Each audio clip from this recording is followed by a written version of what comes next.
Use the Allen wrench to loosen the screws on the side. Rotate the stem forward and tighten the same screws. Remove the handlebar clamp and align the center of the handlebar with the stem. Use the indicators to center properly. Twist in the screws and tighten in a crisscross pattern to get a good secure.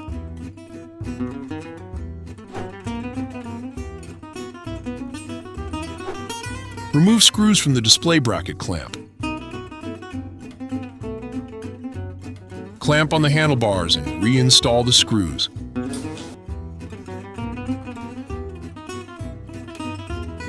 Seal the stem with the cap in your toolbox. Install the kickstand using the screws on the frame.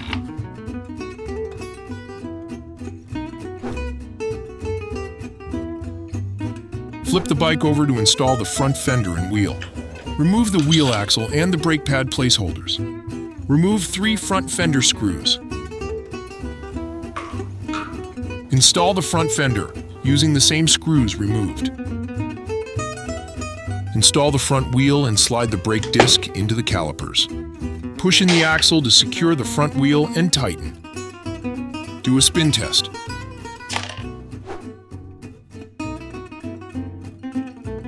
Flip the bike back over. To install the display, slide in the top and push down to snap on.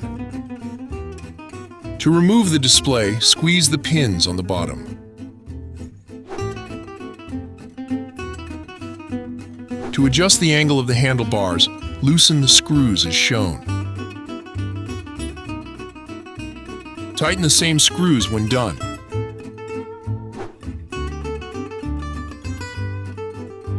Pedals will have L or R indicators. Install the left pedal on the left crank. Right pedal goes on the right crank.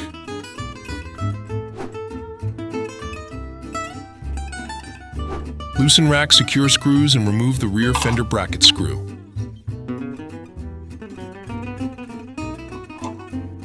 Install the rear rack onto the same screw as the fender. Open the seat post clamp and slide in the seat post, adjust accordingly.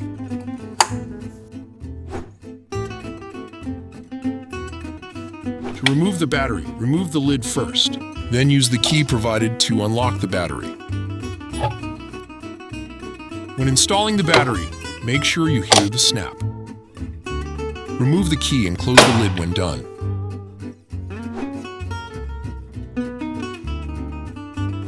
Charge with the battery installed. Charge with the battery removed.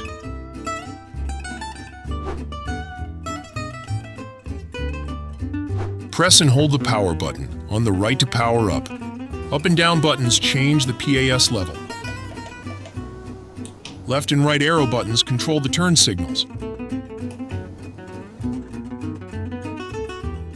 Press and hold the up button to turn on lights.